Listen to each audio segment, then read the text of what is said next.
Good morning. Let's start the daily current affairs discussion. The first topic is India-Africa relation. The 20th member African Expert Group, established by the Vivekananda International Foundation, recently presented the report entitled India-Africa Partnership: Achievements, Challenges, and Roadmap 2023. The report highlights on Africa. The report examines the transition unfolding in Africa: demographic, economic, political, and social. From this blend of changes, stamped by the adverse impact of the pandemic and complicated geopolitics, emerges a continent that is set to transform itself. Africa is under transformation, and everyone is having their eyes on Africa to be a partner in African transformation and get the commensurate benefit of that.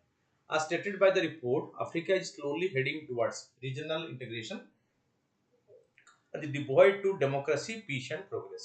Okay. India-Africa relation, long history partnership. India has a long history partnership with Africa, with solidarity and political affinity going back to early 1920s when both regions were fighting against colonial rule and oppression. After India gained independence, so during that period, the Gandhi's role in South Africa, in particular, and from South Africa coming to India and making the country free, influence the African continent to get rid of colonialism. Okay. After India gained independence, it became a leading voice in support of African decolonization at the United Nations. Promoted South-South cooperation since independence. Okay. And North-South dialogue. Indian Technical and Economic Cooperation Program was launched. In 1964, India launched the ITC, India Technical Economic Cooperation Program, to provide technical assistance through human resources development to other developing countries, with the African country the greatest beneficiary of it, and the Special Commonwealth African Assistance Program. Okay, SCAP. Building African capacity. In 1949, India announced 70 scholarships for students from other developing countries to pursue study in the country. Areas of cooperation. India-Africa cooperation has also focused on techno-economic capacity building, skill development, and capacity building featured prominently in all the India-Africa Forum summits. Emerging challenges superimposed on this landscape is the sharpening competition among at least half a dozen external partners such as China, Russia, the United States, the European Union, Japan, Turkey, and the United Arab Emirates. The competition is mainly for strengthening because these countries are competing with India in their foray to African continent. The competition is mainly for strengthening the relation with parts of Africa to ensure market access, gain energy and mineral security, and increase political and economic influence.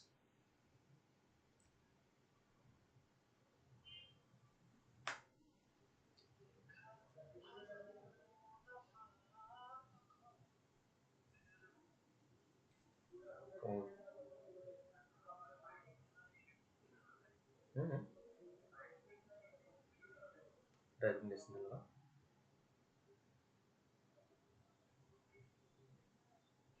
ಇದಿಲ್ಲವನೇ?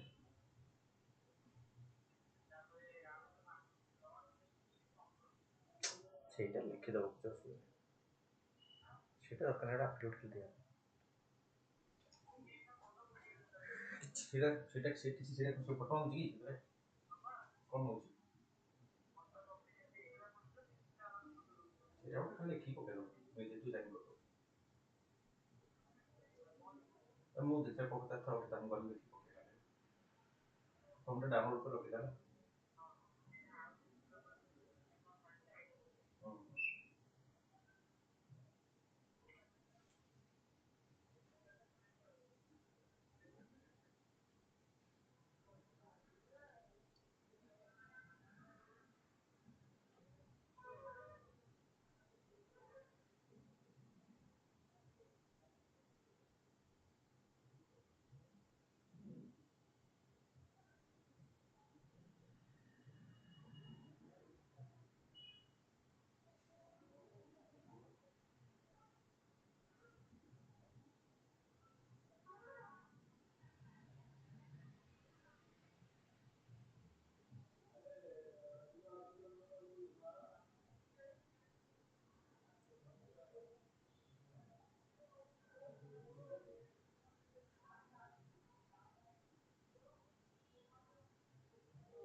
So, building African. So, in 1949, India announced 70 scholarship for the students from the other developing country to pursue studies in the country.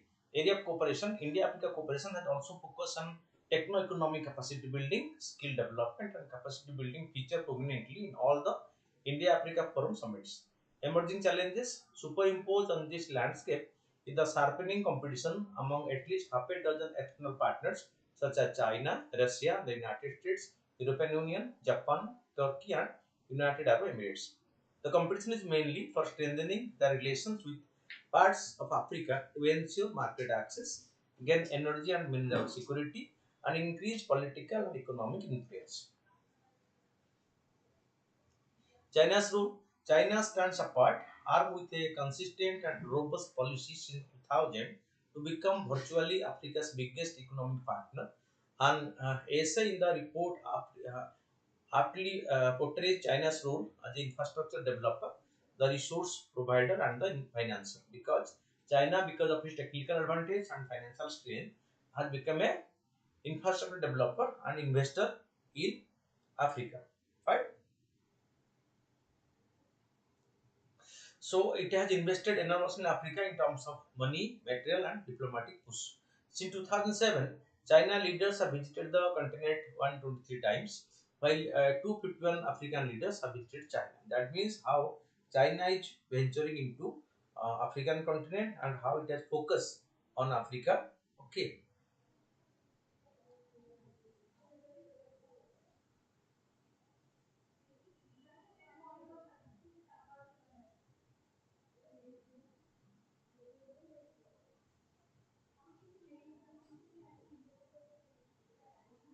okay. And limitation on India's approach. India's model of development cooperation in Africa lack a clear strategy. Comparison with the Chinese model, in the absence of a clear and well-articulated vision for Africa, India's development cooperation is often compared to the Chinese model of development cooperation in the region. Despite significant differences, which is based on state-led infrastructure for resource deals, rising debt rates, lack of domestic capacity building, and job creation. Fine. And then 10 guiding principle of India-Africa engagement. In 2018, India's Prime Minister outlined the 10 guiding principle for India-Africa engagement, often regarded as the Indian vision statement for Africa. But these tenets cannot be seen as the mission for the next decade because many aspects are not new and instead represent continuity in principle that have traditionally defined India's Africa engagement. Report recommendations roadmap 2023. The central part of the BIF report is roadmap 2023-2030, a set of policy recommendations that are designed to deepen and diversify the India-Africa partnership. Political and diplomatic cooperation, India-Africa Forum Summit. So this is the highest forum for interaction. So political and diplomatic cooperation should be strengthened by restoring a periodic that leaders summit through the medium of the Indian Africa Forum Summit. The last summit was held in 2015. Okay, so India Africa Forum Summit is the highest interactive forum between the two sides. Dialogue with African Union. We shall see new annual strategic dialogue between the chairpersons of the African Union and the Indian External Affairs Minister should be launched in 2023. Then African Union's entry into the G20. Another recommendations released to forging consensus on the 20 member of the African Union's entry into the G20 as a full member. Because this year India is hosting the G20 summit, so India is pushing the proposal for addition of African Union as a member in the G20. Like the European Union being a member in G20, similarly, so India is pushing that African Union should be getting a membership, not any individual African country, but the African Union as a whole, like the European Union. Defense and security cooperation, the government needs to increase the number of defense deployed in Africa, expand dialogue on defense issues, expand lines of credit to facilitate defense exports, economic and development cooperation. India-Africa trade touching 98 billion in 2022-23 is an encouraging development. This figure can go up if access to financing through the creation of an African growth fund is ensured. Fine. Socio-cultural cooperation. Socio-cultural cooperation should be increased through greater interaction between universities, think tanks, civil society and media organizations in India and selected African countries.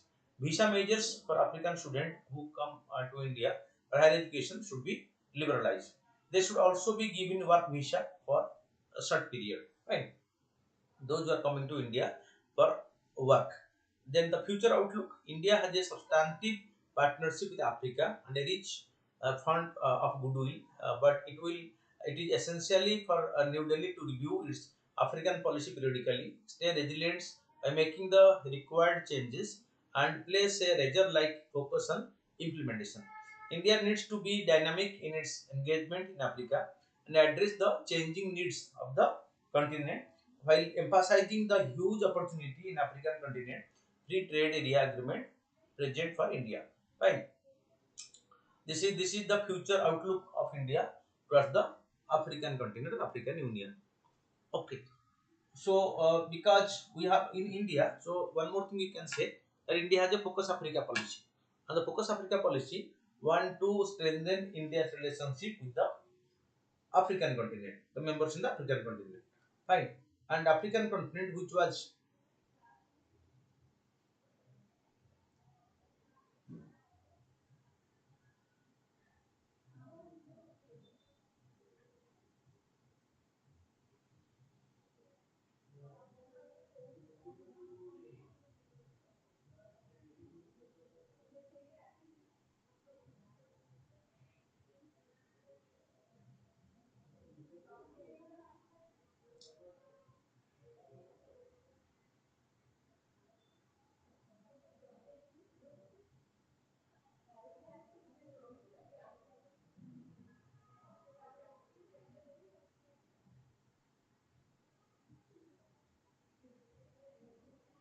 okay. And the second topic is the plastic culture. The context: the agriculture food system is increasingly becoming dependent on plastics, resulting in more plastic pollution. What is plastic culture? Plastic culture is a term used to represent the application of plastic in the agricultural sector. The proliferation of plastic culture endangers soil, biodiversity, and human health. In the farming sector, plastic are used to pick seed and pack seed and fertilizer in single-use plastic sachets, sack, and plastic containers. Other plastic products used in agriculture are seedling tray, mulching films, greenhouse films, protective nets, drip irrigation tapes, and irrigation pipes. Polythene, polypropylene, expanded polystyrene, polyvinyl chloride, and polythene tetraplate are the few main polymers found in the agriculture sector, which is used in the agriculture sector.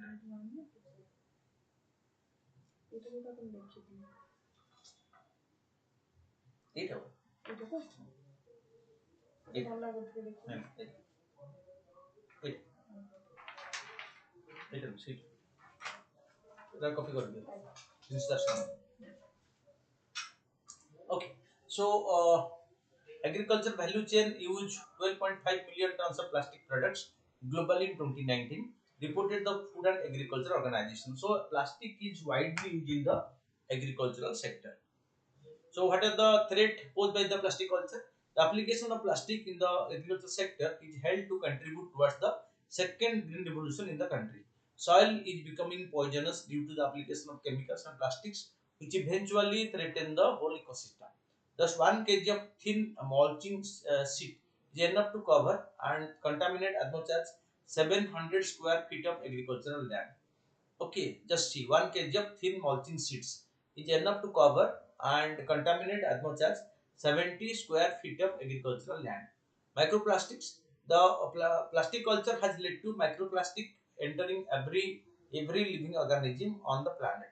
According to Food and Agriculture Organization report, soil are known to contain large quantity of.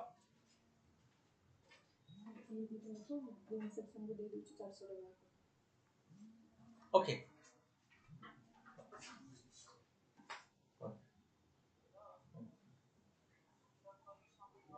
Hey.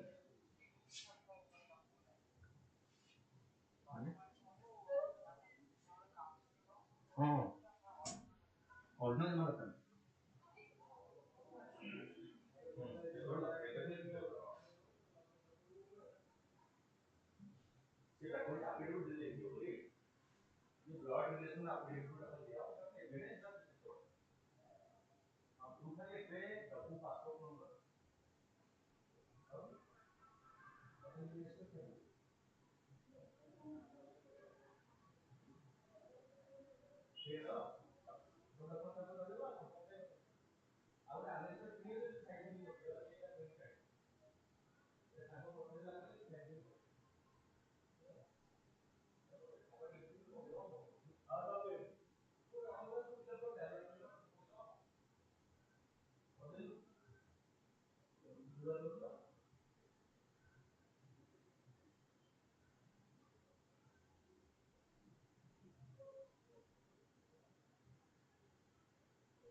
Okay. So 1 kg of thin mulching sheets is enough to cover and contaminate as much as 70 square feet of agricultural land. Microplastics. The plastic culture has led to microplastic entering every living organism on the planet. According to the Food and Agriculture Organization report, soil are known to contain large quantity of microplastics than ocean. So soil contain large quantity of microplastics than ocean. Soil porosity. With time, the additives and chemicals embedded in mud films can gradually diminish soil porosity and hinder air circulation. Microbial activity, it also has the capacity to alter microbial communities, thereby reducing farmland fertility. Then poison plastics, PVC releases toxic chlorine-based chemicals and is known carcinogen. Okay. Then PVC or low density polythene are primarily used in plastic mulch films and also in irrigation pipe and drip taps.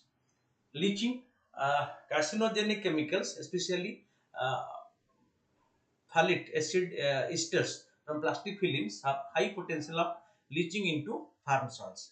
But the challenges in reducing the plastic culture, plastic industry constantly promotes its own studies on how plastics boost yields, save water, reduce fertilizer, and cut labor.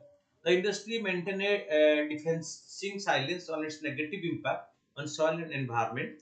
Furthermore, it has a strong lobby to influence the government. Rules: the center bans single-use carry bags with less than 120 microns, but it provides a 50% subsidy for using single-use mulching sheets as thin as 15 microns. Government initiative: plastic are being promoted by the industry through several government body like in 2001, to promote the use of plastics, Minister of Agriculture and constituted National Committee on Plastic Culture Application in Horticulture. This was renamed as National Committee on Precision Agriculture and Horticulture. Currently, 22 precision farming development centers have been established to promote use of plastics in horticulture. Around 99% of the plastic is produced from fossil fuel by refining oil, natural gas, or coal. Petrochemical industry: growth in the petrochemical industry will also boost plastic culture practice in the country. The demand for chemicals and photochemical in India is expected to reach around $1 trillion by 2040. And plastic waste management of agricultural plastics waste is close to non-existence and have become immortal and omnipresent.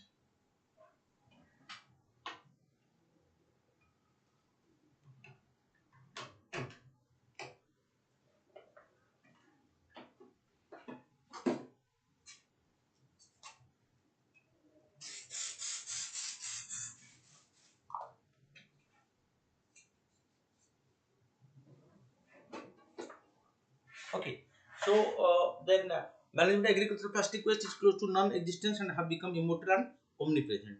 Most agroplastics have a limited lifetime, less than a year. Hence, farmers manage their agroplastics in two ways: burning or boring. Okay, either they burn the plastics, agroplastics, or they bury it in the landfill. When plastics are burned, they emit hazardous substances such as the dioxins and furans, which causes cancer. Burning of plastics releases microplastics with impact human health when agricultural produce is consumed. About 67% of the people in village prefer to burn household plastic waste, according to the finding of the survey released in 2022. What is the way forward? An over outright ban on non-essential agri-plastics. Countries like India have pioneered substantial agriculture practices using locally available and eco-friendly material. We should make use of it. A new extended legislature responsibility clause could be involved. In this, the people who have been given the mandate by the citizen take concrete measures to safeguard the planet from the hazards of plastic in agriculture. Fine, because plastic use is increasing in agriculture, so we should try to check the use of plastics in agriculture. So it saves the environment as well as the negative impact on human health. Then the Asadhan, that Asada Purnima, so which is observed as the Guru Purnima. The International Buddhist Conference under the aegis of the Ministry of Culture, Government of India, celebrated Asada Purnima on 3rd July 2023 as Dharma Chakra Pavartana Divas at National Museum, Janpath, New Delhi. It is the annual flagship event of the International Buddhist Confederation and the second most sacred day of the Buddhist after the Buddha Purnima on the Vaishakha Purnima.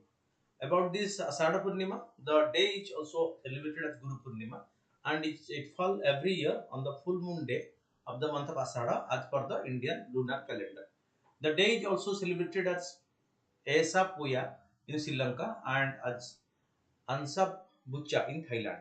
The day is remembered for the first teaching of the Gautam Buddha, attaining enlightenment to the first 5 ascetic disciplines called the on the Deer Park, Rishipatna with Gaya in the present day of Sarnath near Varanasi. This day is also aptly observed as Guru Purnima by Buddhists and Hindus as a day to mark reverence to their Guru. This day also mark the beginning of the rainy season. Retreat for the monk and nun also starts with this day. The season lasts for 3 months from July to October. During the season, they remain in the single place, generally in that temple dedicated to intensive meditation. But Guru Purnima, according to the Hindu calendar, Guru Purnima generally falls on a full moon day in the Hindu month of Asada. It is dedicated to Maharishi Vedavyas, the sage who is believed to have edited the sacred Hindu text, the Vedas, and created the 18 Puranas, Mahabharata, and the Srimad Bhagavat. So the the festival marked the first sermon of Lord Buddha, which is said to have been delivered at Sarnath, Uttar Pradesh, on this very day. They also believe to mark the onset of monsoon. Okay.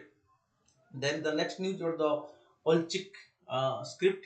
Recently, the Prime Minister of India is saluting the immortal tribal revolutionaries on the Hul Divas, use Olchik script of the Santali language. It was created in 1925 by Raghunath Murmu, writer and teacher from what is Morvan state, now part of Odisha, in India as a way to write Santali, a Munda language.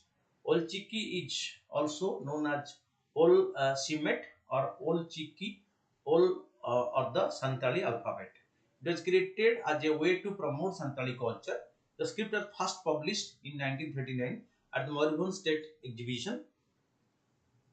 Murmu published over 150 books in Santali in the Olchiki script, including novel, poetry, drama, grammar, dictionaries, and other information about the language and script. Santali is also written with the Latin, Odia, Bengali, and Devanagari alphabets. Santali language is spoken mainly in Jharkhand and West Bengal states in northern India and also in the northwestern Bangladesh, eastern Nepal, and Bhutan. Key facts about the Hul Divas. The Santal Rebellion or Hul literary liberation began in 1855, 2 years before the uprising of the 1857, the Sipai Mukti. It was an organized war against colonialism led by Santalaj, turning against the myriad forms of economic oppression by the Britishers and the British agents called the Zamindars. It was led by two brothers, Sidhu and Kanu. It saw the participation of as many as 32 castes and communities rallying behind them. the Hul Divas and the Santal Uprising.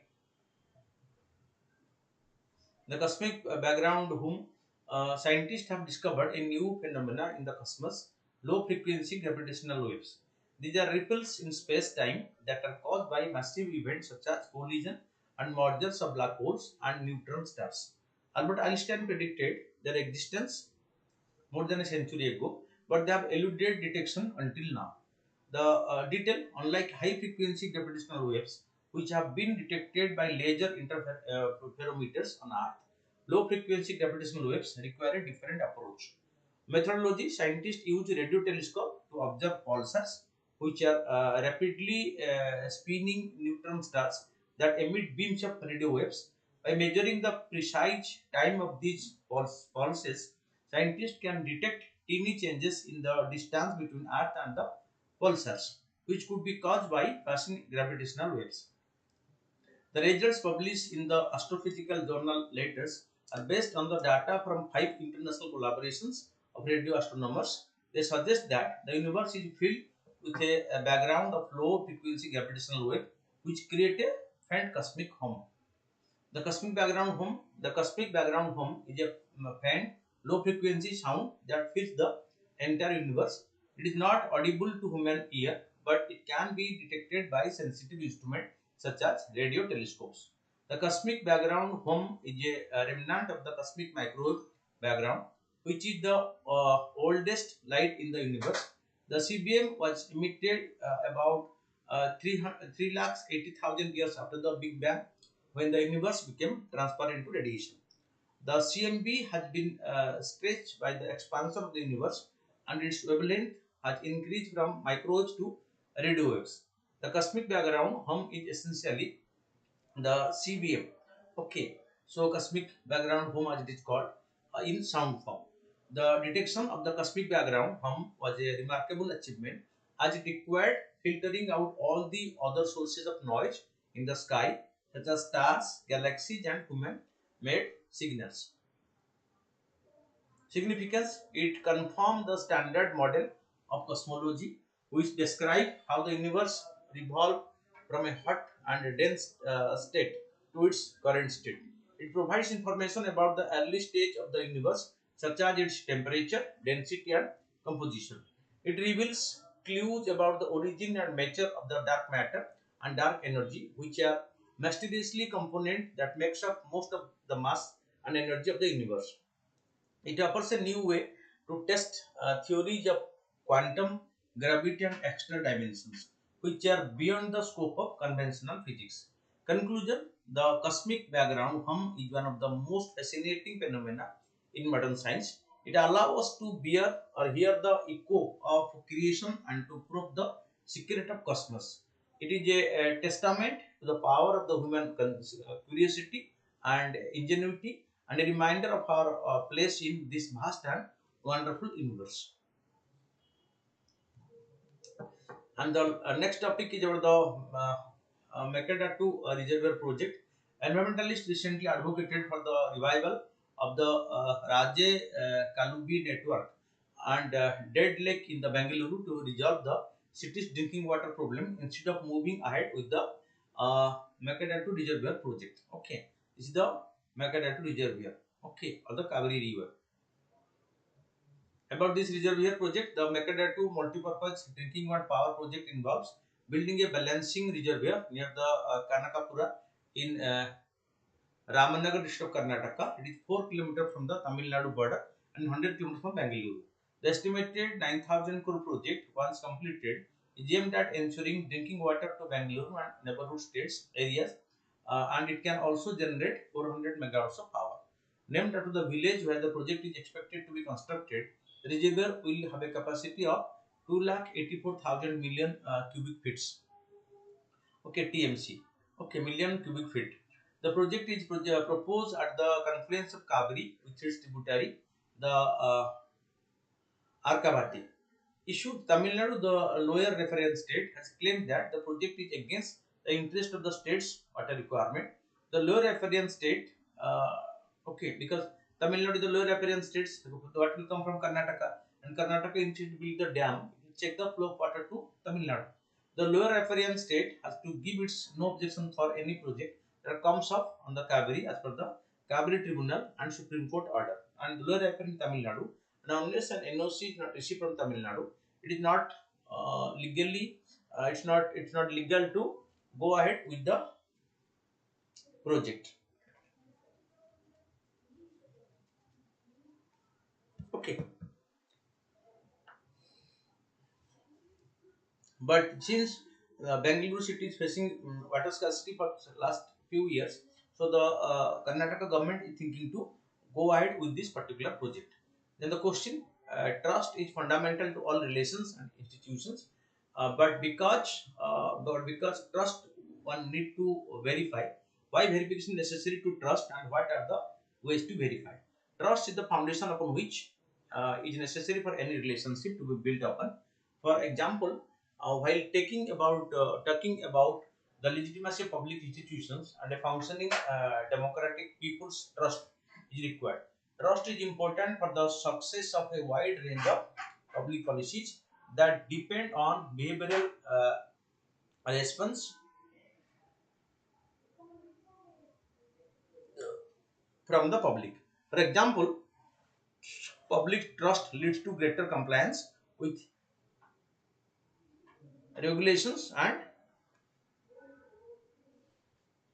tax system. Okay. Importance of verification. Trust is important, but to trust blindly is not good. It makes people devoid of rationality. For example, the judicial appointment in India are done without any political interference, and also the selection of chief justice has been done by the collegium system.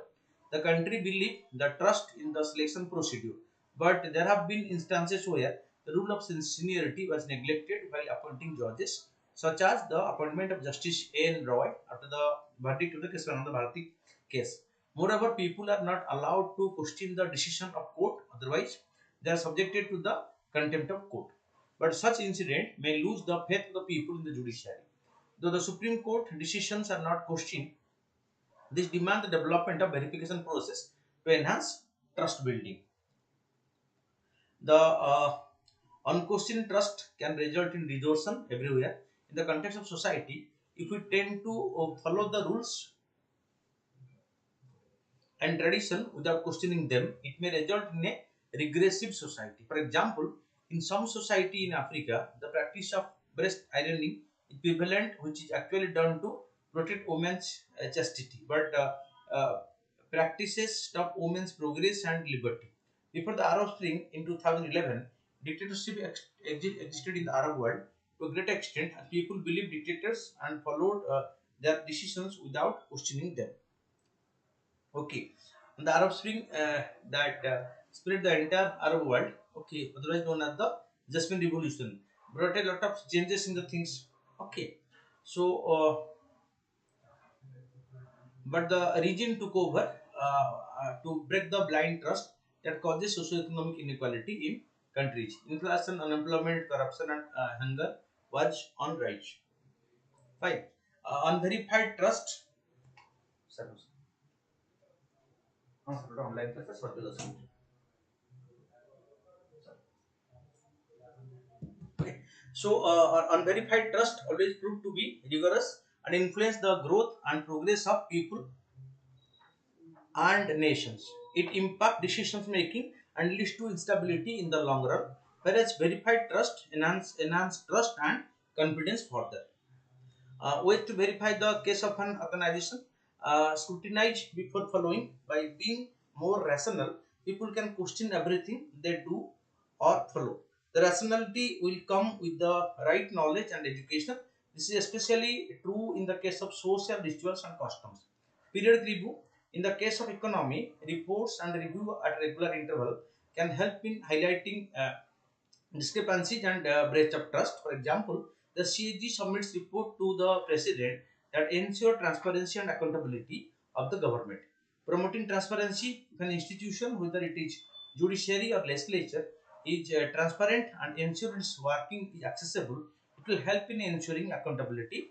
For example, the Right to Information Act helps in verifying government claim. Observation. One can verify trust by observing if the other party is sticking to their commitment and and promises. Fulfillment of the commitment, periodic review, quarterly and annual report submission. A regular meeting can ensure the fulfillment of tasks by the organization. The philosophy of trust by but verify ensure that all decisions and their functioning are in logical, objective and rational manner rather than relying on mere guts and emotion, which brings more efficiency in the system. Okay, then coming to the MCQs, INS Shivaji is an Indian naval station located in the state of Maharashtra. Okay, Shivaji Maharaj, okay, the Maratha leader. So it is in his name, located in Maharashtra. Consider the following statement regarding the Makadatu Reservoir project. The project involves building a balanced reservoir in Karnataka. The project is proposed at the confluence of Kaveri with its tributary Arkavati. So in this case, so both are correct, and this will supply water to the city of Bengaluru, which is facing the water scarcity for last few years, but being objected by Tamil Nadu, the lower riparian state. Consider the following statement regarding the Ashada Purnima is observed as Guru Purnima by both Buddhist and the Hindu as a day to mark reverence to their gurus. This day also marks the beginning of the rainy season, retreat of the monk and nuns. So in this case also, so both are correct. The old Chiki script, which was recently seen in news, is used by the Santalis and Pandit Raghunath Murmu, the person who developed this script. Okay, and in his memory, we have built the Raghunath Murmu Medical College. Consider the following statement regarding the Pangsu Lake. It is an Indo-Arctic lake. Okay, it is the world's highest saltwater lake. One third of the Pangang Lake lies in India, and the other two third lies in China. So three correct.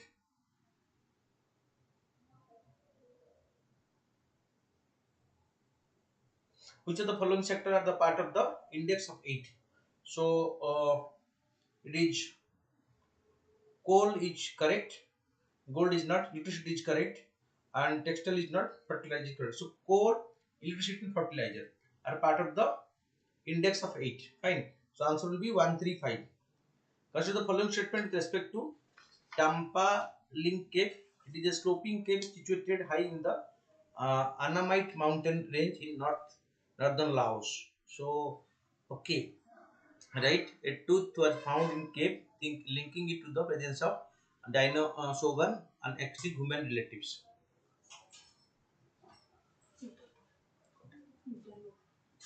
Odisha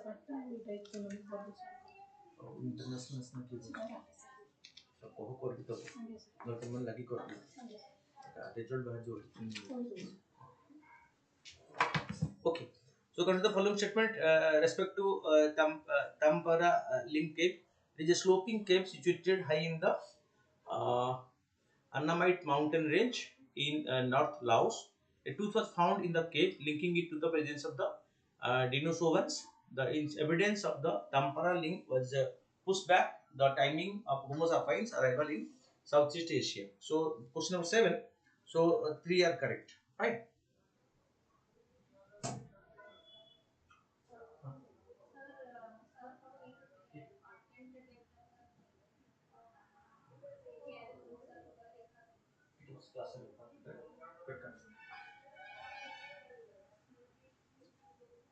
Okay. With reference to Green Credit Program, consider the following statement. The Ministry of Environment, Forest and Climate Change has notified the Green Credit Program implementation rules for 2023. Fine. The Green Credit Program is a mechanism that complements the domestic carbon market. Right? Okay.